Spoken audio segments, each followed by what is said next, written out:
R$ 76.227.152 e mais 51 centavos. Esse é o valor a ser incentivado na cidade do Rio de Janeiro em projetos culturais a partir da Lei Municipal de Incentivo à Cultura, também conhecido como Lei do ISS e chamado pela atual administração de Pró-Carioca ISS. Mal comparando, é como se fosse uma Lei Rouanet da cidade do Rio de Janeiro, mas com pelo menos uma vantagem: você tem acesso antecipado à lista de empresas que querem apoiar projetos. Só precisa se organizar bem para fazer essa prospecção no tempo certo e conseguir captar. Nesse vídeo aqui, você vai entender como não errar na inscrição de projetos culturais desse edital e habilitar para captação. A inscrição é bastante simples, mas tem pontos que você precisa entender bem. Se inscreva no canal e habilite as notificações, que sempre que possível eu abro os caminhos nos editais de cultura que são lançados. A primeira coisa que você precisa entender tem a ver com o calendário e com a natureza desse edital. Os projetos culturais são inscritos somente ao longo do mês de abril, do dia 1º ao dia 31. No mês de agosto é a vez das empresas patrocinadoras realizarem a sua inscrição. No comecinho de outubro sai o resultado das empresas habilitadas a patrocinar e o valor que elas têm direito a investir. E daí, até mais ou menos a primeira quinzena do mês de dezembro, projetos culturais e patrocinadores devem ter celebrado o seu encontro, com vistas à realização de projetos no ano seguinte, no caso, o ano de 2025.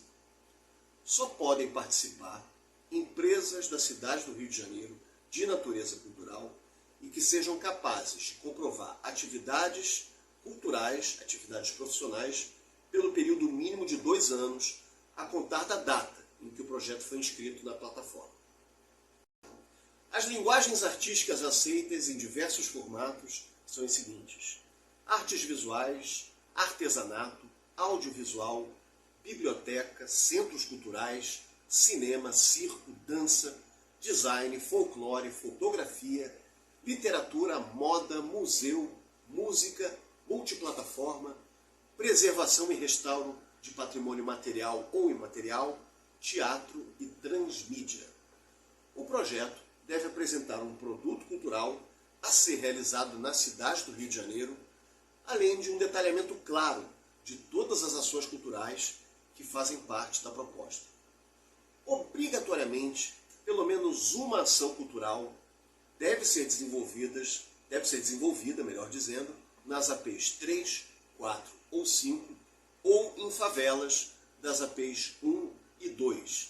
AP é uma abreviação para a área de planejamento, que divide a cidade do Rio de Janeiro, e as de número 3, 4 e 5 concentram bairros das zonas norte e oeste, tirando alguns territórios da região da Barra da Tijuca e Grande Tijuca. Atenção para uma informação fundamental para a construção do seu cronograma de trabalho, uma informação obrigatória. Independente da sua complexidade, nenhum projeto cultural pode prever um tempo de execução maior do que 12 meses. A etapa de pós-produção não pode durar mais que 2 meses. E é crucial que o cronograma do seu projeto faça sentido se colocado ao lado do seu orçamento. E por falar nele, o orçamento, você deve colocar todos os valores necessários para a realização do projeto, mesmo que uma parte desses custos seja coberta por outra lei de incentivo ou mesmo por recursos próprios. É só fazer essa separação na hora de colocar esses dados, essas informações no sistema. Você também deve incluir no orçamento despesas para o cumprimento de ações de democratização, acessibilidade e contrapartidas. Não sabe a diferença entre acessibilidade e democratização? Tem um vídeo meu explicando detalhadamente aqui no canal e ele segue na descrição do vídeo, o link está aqui embaixo. A empresa produtora e os artistas e profissionais a ela vinculados podem se remunerar com nota da própria empresa com até 30% do orçamento do projeto, considerando o valor que foi efetivamente captado. Já os valores separados para divulgação e comunicação não podem ultrapassar o percentual de de 20% do valor total do projeto.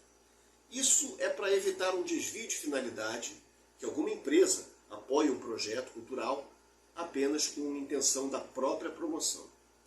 Pode ser que você, ao preencher um determinado valor, receba o alerta de que aquele valor está acima da média do mercado.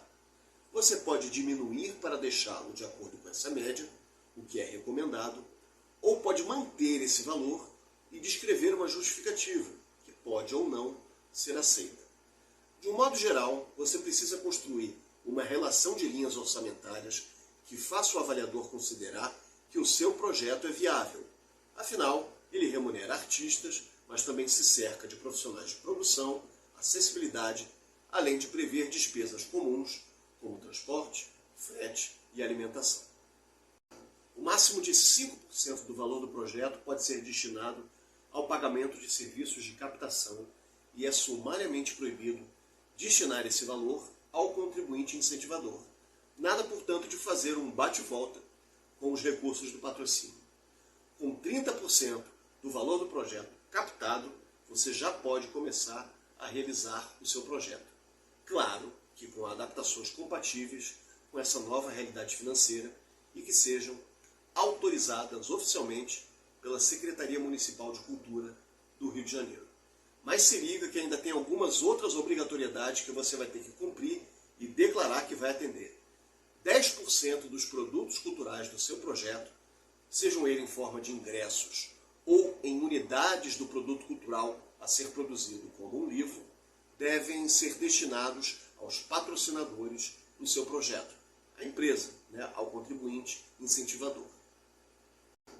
Outra cota igualzinha, também de 10%, deve ser destinada à Secretaria Municipal de Cultura, para que ela distribua em programas de democratização ou mesmo entre seus técnicos, colaboradores e funcionários ligados ao poder municipal.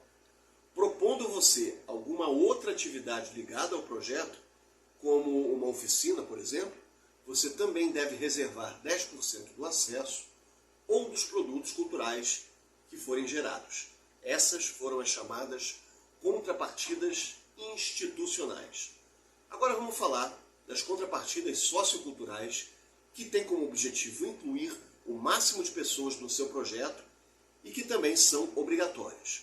Pelo menos 3 ações de contrapartida social devem ser realizadas e declaradas por você na inscrição do seu projeto. E elas podem ser ações de acessibilidade, como por exemplo a contratação de intérprete de Libras, profissionais de mediação, produtos culturais com braille ou uma ação de colaboração com espaços públicos com recursos de acessibilidade, como por exemplo doação de rampas e sinalização específica. Esses foram exemplos de possíveis ações de acessibilidade para o seu projeto prever. Elas também podem ser ações de democratização, que englobem ações como oferta de transporte gratuito, distribuição de produtos culturais para instituições públicas ou ingressos com preços reduzidos ou gratuitos em parte da temporada ou mesmo em toda a temporada. Por fim, como uma ação de contrapartida social, você pode programar ações de inclusão profissional, como a contratação de profissionais de até 24 anos de idade, contratação de estudantes recém-formados, além de incluir na ficha técnica, em posição de protagonismo, pessoa do segmento LGBTQIA+, pessoa negra, indígena ou PCD. O valor máximo de direito para cada pessoa jurídica aprovar na Lei do ISS 2025 é de R$ 1.524.543,05. Após enviado, até 31 de julho desse ano, você fica sabendo se o seu projeto está aprovado, aprovado com ressalvas ou reprovado. Há também um tempinho de recurso que pode alterar uma eventual reprovação com boas chances de sucesso. Tem um vídeo que eu gravei no ano passado falando especificamente sobre a etapa desse edital que recebe inscrições para contribuinte incentivador. Ela pode te ajudar, por exemplo, a detectar empresas que poderiam passar a incentivar pelo ISS, já que o trâmite é muito simples e a empresa não gasta nada, e ainda pode colocar mais de um projeto cultural no portfólio das suas ações de responsabilidade social. Há uma grande quantidade de empresas que se repete ano após ano. E tem um link nesse vídeo aqui em que eu boto para você a lista das empresas que aprovou para patrocinar no ano passado, com e-mail de contato, valor incentivado na época e linguagens culturais preferidas. Você já vai guardando para preparar a sua sondagem mais para frente. Gostaram de saber um pouco mais do edital da lei do ISS? Se gostaram, deixe o seu like, compartilhe esse vídeo com o seu coletivo artístico ou rede de amigos e comente uma ou outra dúvida que você tenha tido aqui embaixo. Um grande abraço e até o próximo vídeo.